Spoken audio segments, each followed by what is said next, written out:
그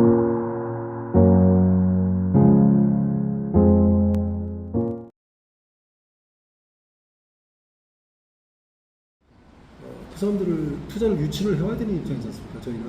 그래서 제가 만약에 시장이 된다면 실무적인 일들은 우리 실무자들한테 맡기고 저는 그런 정부를 설득하고 또 큰 대기업 수장을 만나서 그 투자를 유치하는 그런 일을 제가 적극적으로 뛰어다니면서 할 것 같습니다. 그렇게 하겠습니다.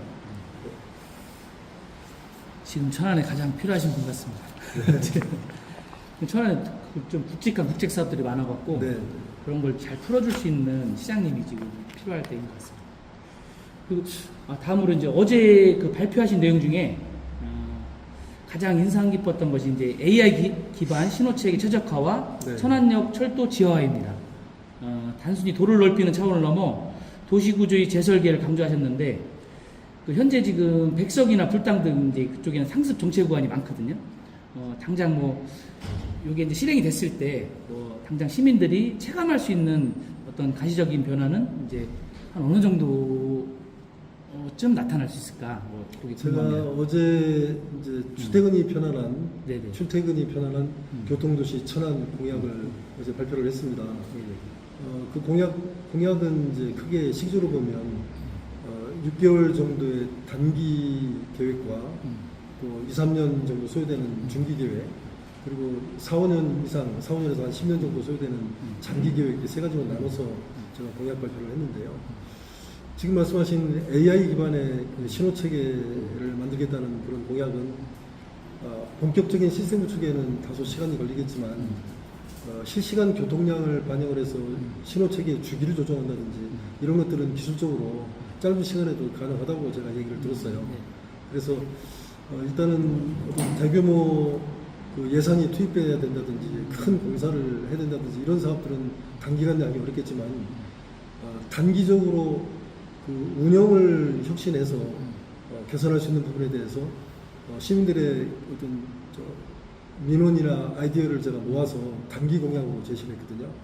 구체적으로는 그 교차로의 병목 구조를 우선 개선을 하겠다. 주로 문제가 되는 게 교차로의 신호체계, 신호 대기하는 문제하고 네네. 교차로에서 막혀가지고 교통이 풀리지 않는 거가 이제 좌회전 차량이 많은데 그쪽에 너무 그렇죠. 작으니까 도로가 그래서 좀 그런 부분들. 그리고 이 좌회전 차선이 짧아가지고 직진 차선까지 다 막히는 경우도 많잖아요. 그런 경우에는 이 좌회전 차선을 조금 지금보다 연장을 하면 되는 거거든요. 그거는 그 페인트 칠만 하면 되는 거예요. 쉽게 얘기해서. 그런 것들 제가 하겠다는 거예요. 그리고 아침 저녁에 제가 길거리 인사를 하다 보면은 출퇴근 시간에 그 화물 트럭들이 다녀요. 주변에 이제 산업단지가 있는데 산업단지가 천안은 한 군데 몰려 있는 것이 아니고 여기저기 흩어져 있잖아요. 그럼 거주 지역에서 산업단지에 출퇴근하시는 분들이 전부 승용차를 몰고 나옵니다. 이게 이제 그 교통 체증을 유발하는 중요한 요인 중에 하나고요. 그리고 외곽으로 빠져야 될 그 물류 차량들 있잖아요. 트럭들. 이런 트럭들이 도심을 통과합니다. 그래서 저는 이 주변에 있는 산업단지하고 협약을 맺어서라도 출퇴근 시간에는 트럭들이 시내로 진입하지 않도록 좀 조정을 해볼 생각이에요. 당장은 외곽순환도로 만드는 데는 시간이 많이 걸리기 때문에 외곽순환도로 만드는 일에도 좀 박차를 가야 되겠지만 그 전에는 이 관내 산업단지 기업들과 좀 협약을 맺어서 최소한 그 바쁜 시간에는 좀 그 트럭 운행을 도심 진입을 좀 자제하도록 그렇게 좀 만들 생각이고요. 그런 식의 그 운영 소프트웨어 혁신을 통해서 우선 그 체증 문제를 다소라도 좀 경감을 시켜보겠다는 게 이제 저희 생각이고요. 아까 이제 철도 재화화 말씀을 하셨는데 이제 제가 이제 천안 갑지역에서 국회의원을 하면서 그 당시 공약이 동서균형 발전, 원도심 활성화 있었어요. 근데 그때 가장 큰 장애가 뭐였냐면은 이 천안 시내 한 복판을 지나가고 있는 경부선 철도예요. 이 철도가 하나의 장벽이 돼서 이 서북구와 동남구 간에 자유롭게 사람과 자본과 서비스가 교류를 하지 못하고 있어요. 이제 그러다 보니까 계속 이 서북구 쪽은 많은 그 기간 시설들이 들어가면서 인구도 늘어나고 발전을 하는데 이 동남구 지역은 이제 소외되고 낙후되는 거죠. 그래서 이 문제를 해결하기 위한 다각적인 방법을 그 역대 이제 시장들이 했는데 별로 효과를 보지 못했어요. 근데 그 이유는 저는 구조적으로 철도 문제를 해결하지 못해서 그렇다고 생각을 해요. 제가 10년 전에 처음에 천안 내려왔을 때 철도 지하화 이야기를 제가 했어요. 그런데 그 뒤에 시장이 되신 분이 용역을 줘가지고 사업성이 없는 걸로 판단을 하셔서 그 아이디어가 그 당시에 이제 실행화되지를 못했습니다. 그랬는데 그 뒤에 한 5년쯤 지나서 정부가 철도 지하화에 관한 특별법을 제정을 해서 작년에 그 시도를 통해서 공모를 받았습니다. 천안시는 이 철도 문제가 가장 심각한 문제인데 거기에 공모를 하지 않았어요. 물론 이제 많은 사업비가 들어가고 이제 사업성 판단을 했을 때 쉽지 않다고 판단을 했겠죠. 그래서 이제 신중한 입장으로 전임 시장께서 판단하신 것 같은데 저는 그 어려움을 알고 있지만 이 문제를 해결하지 않고는 동서교역 발전 쉽지 않고 또 원도심 활성화도 어렵다고 저는 판단을 해요. 그래서 다소간의 비용이 들고 또 시간이 걸리더라도 이 문제를 적극적인 그 아젠다로 만들어서 저는 추진을 해야 된다고 생각합니다. 사업성이 없으면은 사업성을 만들 수 있는 방법을 찾아야 된다고 저는 생각을 해요. 그리고 이 철도 중심의 공간 혁신을 제가 이제 말씀을 드리고 공약으로 발표를 했는데 어떤 내용이냐면은 그 수도권에 사시는 분들은 수도권 전철로 대부분 이동을 하세요. 철도로 이동하는 거죠. 근데 천안은 수도권 전철이 아산까지 와 있음에도 불구하고 이 전철이 시민 이동의 중요한 수단이 아니에요. 심지어는 버스조차도 시민들 이동의 중요한 수단이 아닙니다. 버스 많이 타시지만 대부분은 승용차로 이동을 해요. 그러다 보니까 그 많은 사람들이 승용차를 몰고 나오는데 어떻게 교통체증이 안 생기겠어요. 그래서 이 구조적 문제를 해결을 해야 교통체증 문제가 저는 해결된다라고 생각을 하고요. 그래서 정부를 설득을 해서 천안을 관통하는 이 국철의 이 수도권 전철 노선의 역사를 대여섯 개 더 만들어야 된다고 생각합니다. 예를 들어서 뭐 부석역, 뭐 청수역, 그런 식으로 품새역 이런 식으로 역사를 여러 개를 더 만들어서 시민들이 남북으로 이동할 때는 적어도 이미 깔아놓은 철도 기반을 이용해서 이동을 하실 수 있도록 그리고 철도 역사 중심으로 이 도시 개발을 해서 그 도시 내에 충분한 정주 환경을 만들어 드리면 거기에 교육이나 의료나 뭐 문화나 체육이나 이 관련되는 기반 시설을 다 만들어 드리면 굳이 다른 지역으로 이동을 해야 되는 수요가 좀 줄어들겠죠. 교통 이동 수요가 줄어드는 겁니다. 그래서 그런 식으로 도시 공간 구조를 좀 바꾸고요. 그리고 현재 뭐 불당동이라든지 뭐 차암동, 성성동, 백석동 이런 데 사시는 분들 그리고 천안의 그 동부 지역 동부 육계면이나 뭐 이런 데 사시는 분들은 사실 철도하고 관계 없어요. 이 천안이 교통도시고 사통팔달의 그런 도시인데 그리고 철도가 정말 잘 돼 있는 그런 도시인데도 불구하고 거의 많은 수의 천안 시민들은 철도하고 관계없이 사세요. 그래서 저는 이 철도 중심에 국가가 깔아놓은 이 철도 중심의 도시공간구조 혁신을 통해서 우리 시민들이 철도 서비스를 누릴 수 있도록 만들어 드리겠다는 게 제 생각이에요. 그래서 아까 말씀드린 대로 철도 역사를 정설을 해서 그 남북으로는 수도권 전철을 이용해서 이동할 수 있도록 만들어 드리고 그리고 동서로는 단기적으로는 그 아까 말씀하신 BRT를 깔아서 그 일종의 이제 고속으로 달리는 급행 버스거든요. 급행 버스인데 기존의 버스 노선하고 좀 달리 일종의 그 트램 전 단계로 보시면 돼요. 그래서 그거를 그 시민들이 많이 모여 살고 있는 그 거주 지역에서 철도 역사까지 직통으로 연결할 수 있도록 만들어 드리겠다는 거예요. 지금 그 우리 신부동 버스터미널에서 시청 가려면 버스를 타면은요, 이 버스가 빙빙 돌아가요. 1시간에서 1시간 20분 걸립니다. 근데 승용차로 가면은 15분에서 20분 걸려요. 이거를 그냥 놔둘 수 있습니다. 그래서 이 문제를 해결하겠다는 방법이 BRT 4대 간선망을 깔겠다는 거예요. 그래서 남북으로, 그 다음에 동서로, 그리고 인구가 많이 밀집되어 있는 지역을 관통하는, 그리고 이런 철도로부터 소외되어 있는 이 동부 육계면 지역까지 BRT로 연결해서, 그럼 철도와 BRT가 연결되는 거죠. 그럼 시민들은 철도 역사에 쉽게 접근할 수 있는 거예요. 과거 같으면은 1시간 이상 걸리기 때문에 철도역을 이용할 생각을 하지 못했는데, 이 BRT가 깔리게 되면은 집에서 나오셔가지고 20분이면은 철도 역사에 도착해요. 그러면 철도를 이용하실 수 있을 거 아닙니까? 그 어느 정도 그 도시구조 혁신이 이루어져가지고 인구가 철도 역사 중심으로 이렇게 편저가 되시면 저는 그때는 BRT 대신에 트램 같은 도시 철도 건설도 가능할 거라고 생각을 해요. 최종적으로는 그쪽으로. 최종적으로는. 그렇죠? 예, 그러면은 남북으로는 국철이 지나가는 거고 수도권 전철이 지나가는 거고요. 동서로는 X자로 트램이 깔리게 되는 거예요. 그리고 우리 시민들도 대전이나 서울이나 다른 큰 대도시처럼 철도로 대부분의 교통 수요를 이용을 하고 승용차는 상대적으로 덜 이용을 하시게 되겠죠. 그럼 교통 체증도 상당 부분 경감될 것이고요. 시민들의 어떤 이제 교통 서비스도 획기적으로 저는 향상될 거라고 생각해요. 그래서 이제 그런 구상을 저는 하고 있고 그 구상을 제가 공약으로 말씀을 드렸고요. 그리고 제가 말씀드린 거는 저만의 아이디어는 아닙니다. 제가 저희보다 약간 규모가 큰 도시들 있잖아요. 대전이라든지 수원이라든지 성남, 서울 이런 도시들의 사례를 벤치마킹을 하면서 실행 가능성을 염두에 두고 또 정부의 정책과 사업을 참조하면서 그런 구상을 했다는 말씀을 드리겠습니다. 천안이 이제 도농 복합 도시잖아요. 그러니까 조금만 내려가면 완전 시골이고 네. 시내 또 중심이 있고 이제 도농 복합 도시인데 여기에 또 이제 시내 쪽으로 좀 발전하다 보면 그 천안시에서 좀 소외되는 또 시민들이 많이 생기게 되는데 그런 시민 없이 그런 소외되는 시민 없이 30분 연결망을 구축할 구체적인 또 로드맵을 제시했는데 거기 또 예산 확보 같은 것도 좀 중요하잖아요. 그렇죠. 그런 부분도 네, 이렇게 네. 좀 있으시면 말씀해 주십시오. 예산을 저희 여러 가지 사업을 제시를 했는데 그 사업 속에는 시비로 해야 될 사업도 있고요, 지방비로. 네. 또 어떤 거는 국비를 유치해서 해야 될 사업도 네. 있고 또 민자 유치를 해야 되는 그런 사업도 있어요. 그래서 시 재정 상황을 염두에 두면서 이 중장기 계획을 수립하고 또 중장기 재정 계획을 수립해서 과도하게 그 시의 재정 부담이 몰리지 않도록 그렇게 관리해 나가면서 사업을 추진을 하겠습니다. 수요 응답형 교통 확대에도 약속하셨습니다.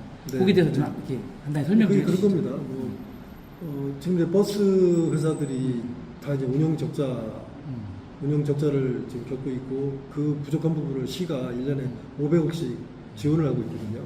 근데 수요가 많지 않은 지역에 버스 노선을 만들면 이거는 적자 노선이죠. 그렇죠, 적자죠. 적자가 엄청나게 클 거예요. 네네. 그래서 거기에 어떤 노선 버스를 운영하기보다는 수요가 많지 않다면 그때그때 불러서. 연락을 주시면은 뭐 그게 조그만 버스 형태가 될 수도 있고 마이크로 버스 같은 거죠. 아니면은 택시 같은 형태가 될 수도 있어요. 그래서 하루에 몇 번씩 그런 수요를 그 지역 단위에서 모아서 연락을 주시면은 바로 거기에 택시나 중형 버스 같은 것들을 보내서 이렇게 신속하게 이동 서비스를 제공하는 그런 서비스인데요. 그거는 뭐 저희만 하는 게 아니라 다른 도시들도 많이 하는 프로그램이고요. 그래서 이제 그 수요 공급을 적절히 이렇게 맞춰가면서 비용을 최소화하면서 또 시민의 어떤 요구에는 부응하는 그런 접점을 찾아야 될 것 같습니다. 네. 말씀을 하셨는데 이제 저는 사실 이제 이번에 제가 이제 시장이 되면 도시 기본 계획을 좀 바꿔보려고 그래요. 지금도 도시 균형 발전인 개념이 도시 기본 계획에 들어가 있지만 우리 2035 그 도시 기본 계획을 이렇게 보면 도시 발전 방향이 여전히 그 한쪽에 편중되어 있는 것을 알 수가 있어요. 지금도 석구 지역, 그렇죠. 성안, 직산 이쪽에 인구가 한 8, 9만 늘어나는데 그 기간 동안에 이 동남구는 전체 통틀어서 인구가 2만 명도 늘어나지 않는 이제 그런 구조거든요. 그러니까 이 계획 자체가 계속 그 석구 중심으로 지금 가고 있는 거거든요. 근데 이런 형태로 계속 가게 되면 지금도 이 서북구와 동남구 간에 인구 밀집도도 다르고 또 여러 가지 이 생활 수준이라는 것들이 좀 차이를 보이고 있거든요. 근데 이거를 더 가중시킬 그런 우려가 있기 때문에 저는 이 도시 기본 계획부터 균형 발전이라는 시각에서 다시 한번 들여다봐야 된다고 생각하고요. 그래서 천안 시민이라면은 어디에 살든지 비슷한 동일한 그 복지 서비스를 저는 받아야 된다고 생각하고요. 그게 문화가 됐든 예술이 됐든 체육이 됐든 의료가 됐든 교육이 됐든 그런 어떤 그 사회 기반 시설을 시가 장기 계획을 가지고 체계적으로 계획적으로 균형 설치를 해드리고 그 서비스가 모든 시민들한테 골고루 도달할 수 있도록 만들어야 된다고 저는 생각해요. 그래서 이제 그런 측면에서 그 부문별 공약도 저는 만들고 있다 이렇게 말씀드리겠습니다. 제가 민생과 복지 공약으로서 이제 법인 택시 처우 개선과 소상공인 인센티브 확대를 강조하셨습니다. 고물가 고금리 시대에 소민들이 피부로 느낄 수 있는 직접적인 경제 활성화 대책이 있을까요? 제가 첫 번째 공약을 우리 소상공인 자영업자를 돕겠다, 서민 경제를 살리겠다는 공약을 저희 첫 번째 공약으로 제시를 했거든요. 저쪽 보시면 이제 경제 살리는 민생 도시, 이게 시민의 삶을 바꾸는 이제 3대 공약 중에 첫 번째 공약이에요. 그래서 이미 이제 발표도 했는데. 첫 번째 제가 여쭤봤어야 되네요. 네네. 그렇지. 예. 제가 이제 굉장히 중요하게 생각하는 이유는 천안이 산업도시잖아요. 네. 예, 그 충청의 제조 그 본부기도 하고 또 국가적으로 봐도 굉장히 중요한 산업지역이고, 그러다 보니까 여러 가지 경제 공약을 제시를 할 때 대기업이나 공장 중심, 기업 중심의 공약들을 많이 발표를 하세요. 그거는 뭐 저도 구상을 가지고 있고 그 부분도 굉장히 중요하다고 생각하는데, 실제 기업이 잘 되더라도요, 삼성이 분기별로 뭐 50매덕 불 흑자를 냈다고 하는데, 거기서 벌어들이는 돈이 우리 국민들의 호주머니로 들어가지 않으면 무슨 의미가 있습니까?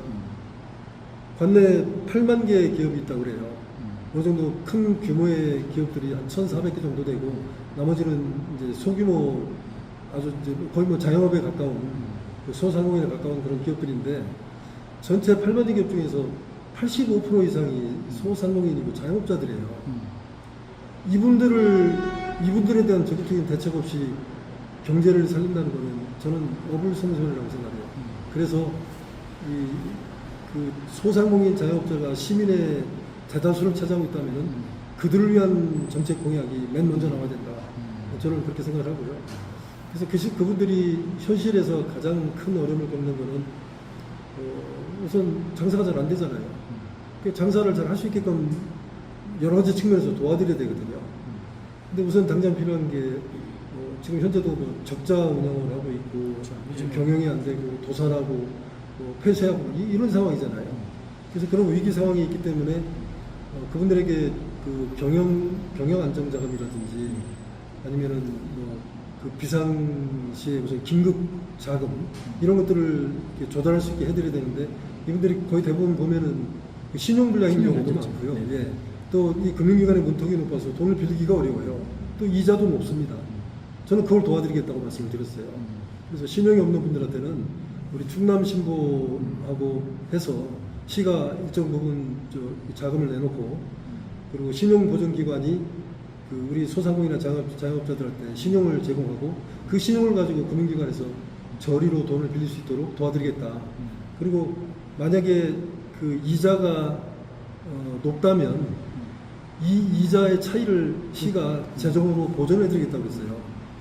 보통 제가 다른 도시들 이렇게 벤치마킹을 좀 해보니까 실제 소상공인들 입장에서 실제 부담에 되는 이자율이 2% 이내더라고요.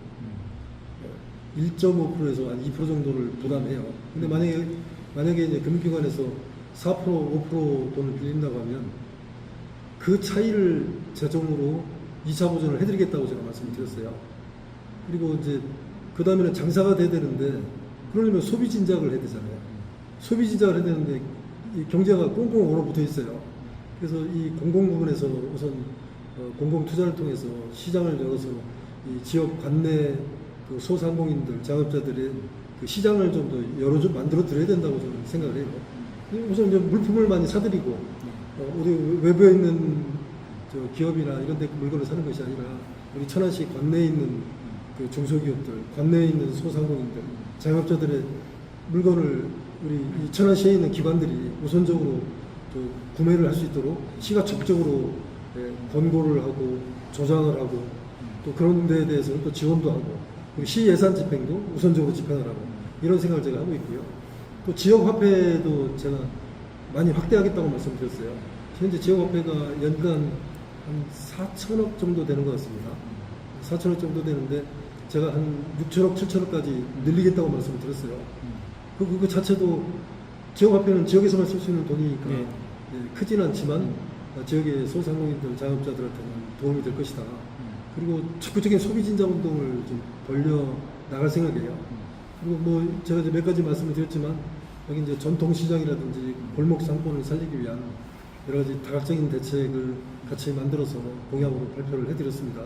그래서 이 전통시장 그 2단계 뭐 현대화 사업이라든지 또 여러 가지 그 교통수단, 대중교통 체계 노선이라든지 이런 것들 조정을 해서 시민들이 쉽게 그 시장에 접근할 수 있도록 만들어드리고 또 주차 환경이나 이런 것들도 계속 개선해드리고 그리고 그 지역에 아까 말씀드린 대로 지역 상품권 같은 거 많이 확대를 해서 지역에서 많이 소비를 할 수 있도록 그렇게 적극 권장을 하겠습니다. 네. 노인복지 관련해서인데요. 고령화 시대에 대비해 노인 의료복지시설 총량제와 돌봄의 질적 향상을 제시하셨습니다. 그 어르신들의 요양시설이 아닌 살던 곳에서 노후를 보낼 수 있는 지역사회 통합 돌봄에 대한 구체적인 계획이 있으십니까? 사실 그 저도 아버지 어머니가 다 돌아가셨는데요. 돌아가실 때 저희 아버지는 이제 집에서 돌아가셨는데 어머니는 병원에서 돌아가셨어요. 그 많은 분들이 요양기관에서 돌아가시기도 하고요. 그리고 일단 병원이 나셨을 때 그 마지막 노후 기간의 삶의 질이 너무 정확하거든요. 그래서 이거는 인간의 어떤 존엄성하고도 저는 좀 관계가 있다고 생각하고요. 그 총량제는 뭐 국가 차원의 정책이기도 하지만 일정 수준 이상의 그 질을 유지하기 위해서 네, 그 어떤 그 의료나 요양이나 그 돌봄의 질을 유지하기 위한 하나의 가이드라인이라고 생각을 하시면 될 것 같아요. 근데 중요한 거는 그 노인이 됐든 아니면 아이들이 됐든 그 보호자가 또 학부모가 독박을 쓰는 구조는 우리가 바꿔야 되겠다. 그래서 지역사회, 지역 공동체가 공동으로 책임을 분담하면서 나누는 그런 통합 돌봄 체계를 만들자. 이게 이제 큰 방향이고요. 국가적으로도 이제 그 방향으로 가고 있으니까 국가 사업에 적극적으로 부응하면서 천안시도 그런 부분에 이제 앞장서겠다는 말씀 드리겠습니다. 천안시가 지금 통합 돌봄센터 지금 시범 사업으로 지금 추진하고 네, 있는 네, 거죠. 네. 시장 공백기 동안에 또 공무원들이 좀 사기가 많이 떨어진 부분도 있고 또 시민을 위해 군림하지 않은 행정을 만들기 위해 뭐 인사 시스템이나 조직 문화에서 가장 먼저 좀 바꾸고 싶은 뭐 점이 좀 있으십니까? 글쎄요, 저는 뭐 이제 정부에 있을 때 늘상 이제 고민을 하던 문제거든요. 그래서 공무원들이 적극적으로 열심히 일할 수 있는 그런 여건을 만들어드리고 또 사기를 진작하고 공직사회를 안정시키고 늘 고민하던 문제예요.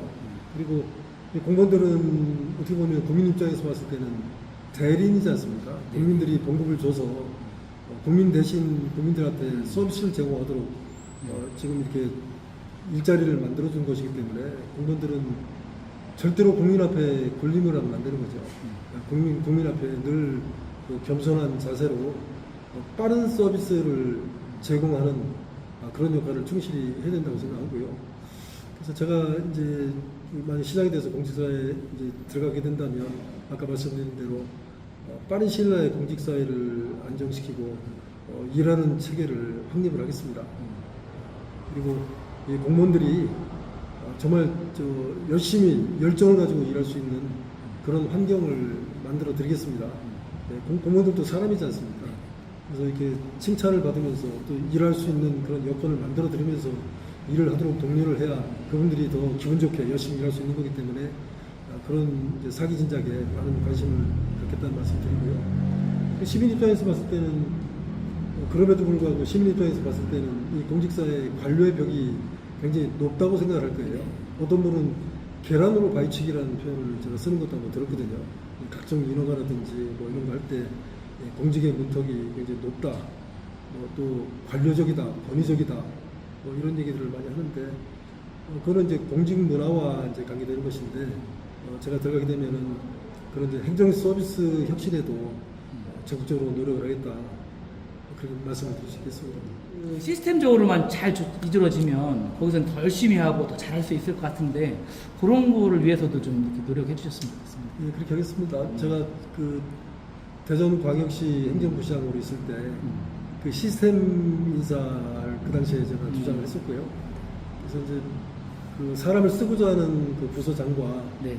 또 실제 거기 가서 일하고 싶은 사람들의 희망을 그때 저도 받았었어요. 네. 희망을 받아서 희망이 같으면은 우선적으로 이 보직을 주고 또 이제 여러 가지 보직 체계라든지 인사 이 순환 체계 이런 것들도 사실은 이제 전문성도 계속 측정을 할 수 있어야 되고요.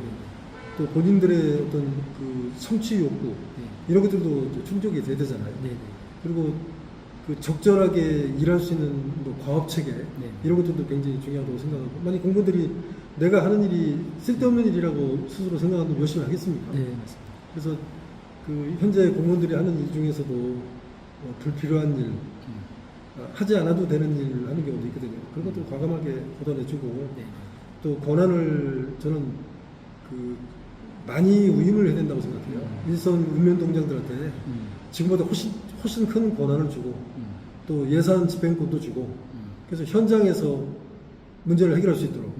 지금은 어떻게 되어 있냐면은 읍면동장들이 재량으로 쓸 수 있는 돈이 1년에 5억도 안 돼요. 그러면 지역 단위 현장에서 있는 사업을 만약 주민들이 민원 제기를 하면 그 사업을 하기 위해서 읍면동장이 자체 검토를 한 다음에 구청에 건의를 하고요. 구청에서 검토한 다음에 또 본청에 건의를 해요. 그러면 이 고체되는 행정 절차 때문에 우리 시민들은 기다리다가 지치는 거죠. 그렇게 하지 말자는 겁니다. 저는 그 일을 잘할 수 있는 곳에 권한을 주고 재정 권한을 줘서 현장에서 책임있게 일을 하고 대신에 그 부분에 대해서 그분들이 책임을 질 수 있는 구조를 만들면 저는 된다고 생각해요. 그래서 이 조직이라든지 일하는 체계라든지 또 권한의 그 의무 관계라든지 이런 것들을 그 의견을 수렴해서 공감대를 만들어가면서 좀 개선을 해서 쉽게 일할 수 있도록 효율적으로 일할 수 있도록 그렇게 만들어 드리면 공무원도 보람되고 또 서비스를 받는 시민 입장에서도 과거 같으면 3일 걸릴 거를 하루 만에 서비스를 받게 되는 그런 성과가 나타날 수 있겠죠. 그런 노력을 하겠습니다. 오늘 이제 아이돌봄 정책부터 교통혁명까지 천안의 미래를 위한 다양한 정책을 우리 후보님께 들어보았습니다. 마지막 질문인데요. 그 시장이 되셔서 4년 뒤 임기를 마칠 때 그 천안 시민들에게 어떤 시장으로 좀 기억되고 싶은지, 그리고 또 시민들에게 꼭 전하고 싶은 혹시 말씀 있으시면 한 말씀 부탁드리겠습니다. 저한테 일할 기회가 주어진다면 이 4년이라는 기간 동안에 저는 굉장히 일을 많이 할 것 같습니다. 오랜 기간 준비를 하고 기다렸습니다. 그리고 잘 아시다시피 중앙정부에서 행정고시로 제가 공무원이 돼서 30년을 그 행안부 차관으로 나올 때까지 열심히 일을 했고요. 또 지방 현장에서도 대전광역시 행정부시장 하면서 또 논산시 시장 권한당 하면서 기초행정 또 광역행정의 현장에서 많은 경험을 했습니다. 잘할 수 있고 준비가 이미 되어 있습니다. 저는 나중에 이렇게 기억이 되고 싶어요.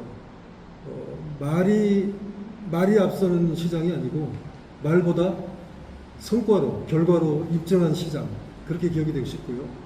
그리고 실질적으로 시민의 삶을 바꾼 시장, 그렇게 기억이 되고 싶습니다. 그리고 한 가지 더 말씀드린다면 천안의 미래 30년 앞을 내다보고 천안의 미래를 설계한 시장, 그렇게 기억이 되고 싶습니다. 확실하고 진실된 뉴스